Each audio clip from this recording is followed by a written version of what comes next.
पोखरे खुदाने, वृक्ष लगाने, पीपल की पूजा करने, पासले प्याऊ चलाने, गोचर भूमि छोड़ने, देवालय बनवाने और देवताओं की पूजा करने का महात्म्य ब्राह्मणों ने कहा। मुनिश्रेष्ठ, यदि हम लोगों पर आपका अनुग्रह हो तो उन श्रेष्ठ कर्मों का वर्णन कीजिए जिनसे संसार में कीर्ति और धर्म की प्राप्ति होती है। व्यास जी ने कहा, जिसके खुदवाए हुए पोखरे में अथवा वन में गौएं 1 मास या 7 दिनों तक तृप्त रहती है, वह पवित्र होकर संपूर्ण देवताओं द्वारा पूजित होता है। विशेषत प्रतिष्ठा के द्वारा पवित्र हुई पोखरी के जल का दान करने से जो फल होता है वह सब सुनो। पोखरे में जब मेघ वर्षा करता है उस समय जल के जितने छोटे उछलते हैं उतने ही 1000 वर्षों तक पोखरा बनवाने वाला मनुष्य स्वर्गलोक का सुख भोगता है। जल से खेती पकती है जिससे मनुष्य को प्रसन्नता होती है। जल के बिना प्राणों का धारण करना असंभव है। पितरों का तर्पण, शौच, सुंदर रूप और दुर्गंध का नाश ये सब जल पर ही निर्भर है। इस जगत में संग्रह किए हुए संपूर्ण बीजों का आधार जल ही है। कपड़े धोना और बर्तनों को मौज धोकर चमकीला बनाना भी जल के ही अधीन है। इससे प्रत्येक कार्य में जल को पवित्र माना गया है। अतः सब प्रकार से प्रयत्न करके सारा बल और सारा धन लगाकर बावली, कुआं तथा पोखरा बनवाने चाहिए।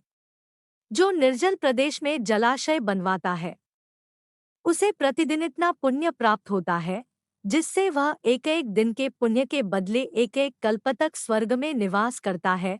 जो पुरुष प्रतिदिन दूसरों के उपकार के लिए 4 हाथ कुआं खोदता है वह एक एक वर्ष के पुण्य का एक एक कल्प तक स्वर्ग में रहकर उपभोग करता है। जलाशय बनाने का उपदेश देने वाले को 1 करोड़ वर्षों तक स्वर्ग का निवास प्राप्त होता है तथा जो स्वयं जलाशय बनवाता है उसका पुण्य अक्षय होता है।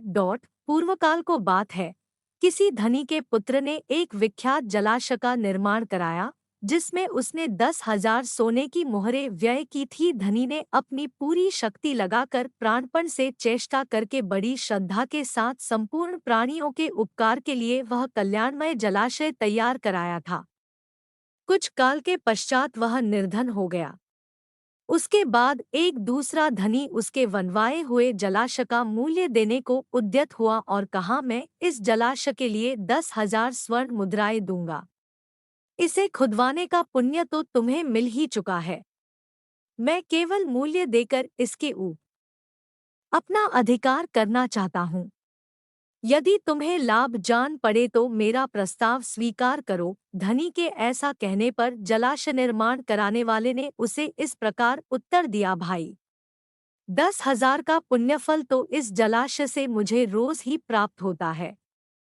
पुण्यवेत्ताओं ने जलाशय निर्माण का ऐसा ही पुण्य माना है। इस निर्जल प्रदेश में मैंने यह कल्याणमय सरोवर निर्माण कराया है। इसमें सब लोग अपनी इच्छा के अनुसार स्नान और जलपान आदि कार्य करते हैं। उसकी यह बात सुनकर लोगों ने खूब हंसी उड़ाई। तब वह लज्जा से पीड़ित होकर बोला, मारी यह बात सच है। विश्वास न हो तो धर्मानुसार इसकी परीक्षा कर लो। धनी ने ईर्ष्यापूर्वक कहा, बाबू मेरी बात सुनो। मैं पहले तुम्हें 10,000 स्वर्ण मुद्राएं देता हूँ। इसके बाद मैं पत्थर लाकर तुम्हारे जलाशय में डालूंगा। पत्थर स्वाभाविक ही पानी में डूब जाएगा। फिर यदि वह समयानुसार पानी के ऊपर आकर तैरने लगेगा तो मेरा रुपया मारा जाएगा, नहीं तो इस जलाशय पर धर्मतः मेरा अधिकार हो जाएगा। जलाशय बनवाने वाले ने बहुत अच्छा कहकर उससे 10,000 मुद्राएं ले ली और अपने घर को बल दिया। धनी ने कई गवाह बुलाकर उनके सामने उस महान जलाशय में पत्थर गिराया। उसके इस कार्य को मनुष्यों, देवताओं और असुरों ने भी देखा। तब धर्म के साक्षी ने धर्मतुला पर 10,000 स्वर्ण मुद्राएं और जलाशय के जल को तोला, किंतु वे मुद्राएं जलाशय से होने वाले एक दिन के जलदान की भी तुलना न कर सकी। अपने धन को व्यर्थ जाते देख धनी के हृदय को बड़ा दोहक हुआ। दूसरे दिन वह पत्थर भी द्वीप की भांति जल के ऊपर तैरने लगा। यह देख लोगों में बड़ा कोलाहल मचा। इस अद्भुत घटना की बात सुनकर धनी और जलाश का स्वामी दोनों ही प्रसन्नतापूर्वक वहां आए। पत्थर को उस अवस्था में देख धनी ने अपनी 10,000 मुद्राएं उसी की मान ली। तत्पश्चात जलाश के स्वामी ने ही वह पत्थर उठाकर दूर फेंक दिया। नष्ट होते हुए जलाश को पुनः खुदवाकर उसका उद्धार करने से जो पुण्य होता है, उसके द्वारा मनुष्य स्वर्ग में निवास करता है तथा प्रत्येक जन्म में वह शांत और सुखी होता है। अपने गोत्र के मनुष्य, माता के कुटुंबी, राजा, सगे संबंधी, मित्र और उपकारी पुरुषों के खुदवाए हुए अक्षय फल की प्राप्ति होती है। तपस्वियों, अनाथों और विशेषतः ब्राह्मणों के लिए जलाशय खुदवाने से भी मनुष्य अक्षय स्वर्ग का सुख भोगता है। इसलिए ब्राह्मणों, जो अपनी शक्ति के अनुसार जलाशय आदि का निर्माण कराता है, वह सब पाप के क्षय हो जाने से अक्षय, पुण्य तथा मोक्ष को प्राप्त होता है। जो धार्मिक पुरुष लोक में इस महान धर्ममय उपाख्यान को सुनाता है, उसे सब प्रकार के जलाशदान करने का फल होता है। सूर्य ग्रहण के समय गंगाजी के उत्तम तट पर 1 करोड़ गोदान करने का जो फल होता है, वही इस प्रसंग को सुनने से मनुष्य प्राप्त कर लेता है। अब मैं संपूर्ण वृक्षों के लगाने का अलग अलग फल कहूँगा। जो जलाशय के तट पर चारों ओर पवित्र वृक्षों को लगाता है, उसके पुण्यफल का वर्णन नहीं किया जा सकता। अन्य स्थानों में वृक्ष लगाने से जो फल प्राप्त होता है, जल के समीप लगाने पर उसकी अपेक्षा करोड़ों गुना अधिक फल होता है। अपने बनवाए हुए पोखरे के किनारे वृक्ष लगाने वाला मनुष्य अनंत फल का भागी होता है। जलाशय के समीप पीपल का वृक्ष लगाकर मनुष्य जिस फल को प्राप्त करता है, वह सैकड़ों यज्ञों से भी नहीं मिल सकता। प्रत्येक पर्व के दिन जो उसके पत्ते जल में गिरते हैं, वे पिंड के समान होकर पितरों को अक्षय तृप्ति प्रदान करते हैं तथा उस वृक्ष पर रहने वाले पक्षी अपनी इनके अनुसार जो फल खाते हैं, उसका ब्राह्मण भोजन के समान अक्षय फल होता है। गर्मी समय में गौ, देवता और ब्राह्मण जिस पीपल की छाया में बैठते हैं, उसे लगाने वाले मनुष्य के पितरों को अक्षय स्वर्ग की प्राप्ति होती है। अतः सब प्रकार से प्रयत्न करके पीपल का वृक्ष लगाना चाहिए। एक वृक्ष लगा देने पर भी मनुष्य स्वर्ग से भ्रष्ट नहीं होता। रसों के क्रय विक्रय के लिए नियत रमणीय स्थान पर, मार्ग में और जलाशय के किनारे जो वृक्ष लगाता है, वह मनोरम स्वर्ग को प्राप्त होता है। ब्राह्मणों, पीपल के वृक्ष को पूजा करने से जो पुण्य होता है, उसे बतलाता हूँ, सुनो। जो मनुष्य स्नान करके पीपल के वृक्ष का स्पर्श करता है, वह सब पापों से मुक्त हो जाता है।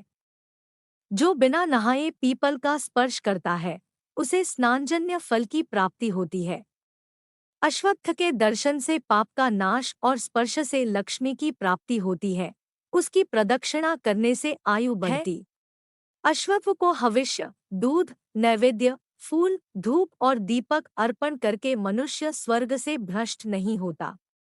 पीपल की जड़ के पास बैठकर जो जप, होम, स्तोत्र पाठ और यंत्र मंत्रादि के अनुष्ठान किए जाते हैं, उन सब का फल करोड़ गुना होता है। जिसकी जड़ में श्री विष्णु, तने में भगवान शंकर तथा अग्रभाग में साक्षात ब्रह्मा जी स्थित है, उसे संसार में कौन नहीं पूजेगा। सोमवती अमावास्या को मौन होकर स्नान और 1,000 गौओं का दान करने से जो फल प्राप्त होता है, वही फल अश्वत्थ वृक्ष को प्रणाम करने से मिल जाता है। अश्वत्थ की 7 बार प्रदक्षिणा करने से 10,000 गौओं के और इससे अधिक अनेकों बार परिक्रमा करने पर करोड़ों गौओं के दान का फल प्राप्त होता है। अतः पीपल वृक्ष की परिक्रमा सदा ही करनी चाहिए। विप्रगण, पीपल के वृक्ष के नीचे जो फल, मूल और जल आदि का दान किया जाता है, वह सब अक्षय होकर जन्म जन्मांतरों में प्राप्त होता रहता है। पीपल के समान दूसरा कोई वृक्ष नहीं है। अश्वत्थ वृक्ष के रूप में साक्षात श्रीहरि ही इस भूतल पर विराजमान है। जैसे संसार में ब्राह्मण, गौ तथा देवता पूजनीय होते हैं, उसी प्रकार पीपल का वृक्ष भी अत्यंत पूजनीय माना गया है। पीपल को रोपने, रक्षा करने, छूने तथा पूजने से वह क्रमशः धन, पुत्र, स्वर्ग और मोक्ष प्रदान करता है। जो मनुष्य अश्वत्थ वृक्ष के शरीर में कहीं कुछ चोट पहुंचाता है, उसकी डाली या टहनी काट लेता है, वह एक कल्पतक नरक भोगकर चांडाल आदि की योनि में जन्म ग्रहण करता है। और जो कोई पीपल को जड़ से काट देता है, उसका कभी नरक से उद्धार नहीं होता। यही नहीं, उसकी पहली कई पीढ़ियां भयंकर रौरव नरक में पड़ती है। बेल के 8, बरगद के 7 और नीम के 10 वृक्ष लगाने का जो फल होता है, पीपल का एक पेड़ लगाने से भी वही फल होता है। अब मैं पांसले प्याऊ का लक्षण बताता हूँ। जहाँ जल का अभाव हो, ऐसे मार्ग में पवित्र स्थान पर एक मंडप बनाएं। वह मार्ग ऐसा होना चाहिए जहाँ बहुत से पथिकों का आना जाना लगा रहता हो। वहाँ मंडप में जल का प्रबंध रखे और गर्मी, बरसात तथा शरद ऋतु में बटोहिया को जल पिलाता रहे। 3 वर्षों तक इस प्रकार पसले को चालू रखने से पोखरा खुदवाने का पुण्य प्राप्त होता है। जो जलहीन प्रदेश में ग्रीष्म के समय 1 मास तक पांसला चलाता है, वह एक कल्प तक स्वर्ग में सम्मानपूर्वक निवास करता है। जो पोखरे आदि के फल को पढ़ता अथवा सुनाता है, वह पाप से मुक्त होता है और उसके प्रभाव से उसकी सद्गति हो जाती है। अब ब्रह्मा जी ने सेतु बांधने का जैसा फल बताया है, वह सुनो। जहाँ का मार्ग दुर्गम हो, दुस्तर कीचड़ भरा हो तथा जो प्रचुर कंटकों से आकीर्ण हो, वहाँ पुल बंधवाकर मनुष्य पवित्र हो जाता है तथा देवत्व को प्राप्त होता है। जो एक बित्ते का भी पुल बंधवा देता है, वह 100 दिव्य वर्षों तक स्वर्ग में निवास करता है। आता जिसने पहले कभी एक बित्ते का भी पुल बंधवाया है, वह राजवंश में जन्म ग्रहण करता है और अंत में महान स्वर्ग को प्राप्त होता है। इसी प्रकार जो गोचर भूमि छोड़ता है, वह कभी स्वर्ग से नीचे नहीं गिरता। गोदान करने वाले की जो गति होती है, वही उसकी भी होती है। जो मनुष्य यथाशक्ति गोचर भूमि छोड़ता है, उसे प्रतिदिन 100 से भी अधिक ब्राह्मणों को भोजन कराने का पुण्य होता है। जो पवित्र वृक्ष और गोचर भूमि का उच्छेद करता है, उसकी 21 पीढ़ियां रौरव नरक में पकाई जाती है। गांव के गोपालक को चाहिए कि गोचर भूमि को नष्ट करने वाले मनुष्य का पता लगाकर उसे दंड दे। जो मनुष्य भगवान श्री विष्णु की प्रतिमा के लिए 3 या 5 खंभों से युक्त शोभा संपन्न और सुंदर कलश से विभूषित मंदिर बनवाता है, अथवा इससे भी बढ़कर जो मिट्टी या पत्थर का देवालय निर्माण कराता है, उसके खर्च के लिए धन और वृत्ति लगाता है तथा मंदिर में अपने इष्टदेव की, विशेषता भगवान श्री विष्णु की प्रतिमा स्थापित करके शास्त्रोक्त विधि से उसकी प्रतिष्ठा कराता है, वह नरश्रेष्ठ भगवान श्री विष्णु के सायुज्य को प्राप्त होता है। श्री विष्णु या श्री शिव की प्रतिमा बनवाकर उसके साथ अन्य देवताओं की भी मनोहर मूर्ति निर्माण कराने से मनुष्य जिस फल को प्राप्त करता है, वह इस पृथ्वी पर हजारों यज्ञ, दान और व्रत आदि करने से भी नहीं मिलता। अपनी शक्ति के अनुसार श्री शिवलिंग के लिए मंदिर बनवाकर धर्मात्मा पुरुष वही फल प्राप्त करता है जो श्री विष्णु प्रतिमा के लिए मंदिर बनवाने से मिलता है। वह शिव सायुज्य को प्राप्त होता है। जो मनुष्य अपने घर में भगवान श्री शंकर की सुंदर प्रतिमा स्थापित करता है, वह 1 करोड़ कल्पों तक देवलोक में निवास करता है। जो मनुष्य प्रसन्नता पूर्वक श्री गणेश जी का मंदिर बनवाता है, वह देवलोक में पूजित होता है।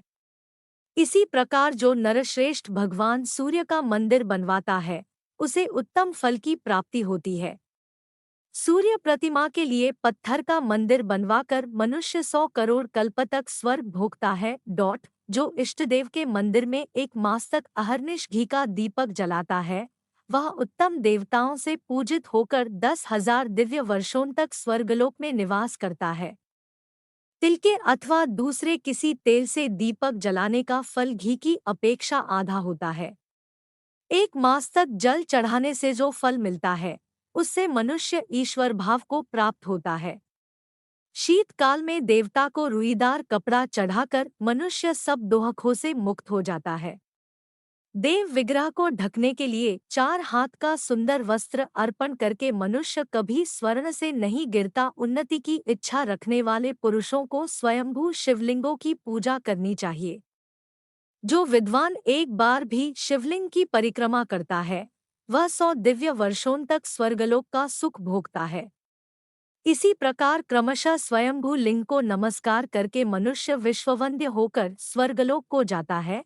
इसलिए प्रतिदिन उन्हें प्रणाम करना चाहिए। जो मनुष्य लिंगस्वरूप भगवान श्रीशंकर के धन का अपहरण करता है, वह रौरव नरक की यातना भोगकर अंत में कीड़ा होता है। जो शिवलिंग अथवा भगवान श्री विष्णु की पूजा के लिए मिले हुए दाता के द्रव्य को स्वयं ही हर लेता है, यह अपने कुल की करोड़ों पीढ़ियों के हड़प साथ नरक से उद्धार नहीं पाता।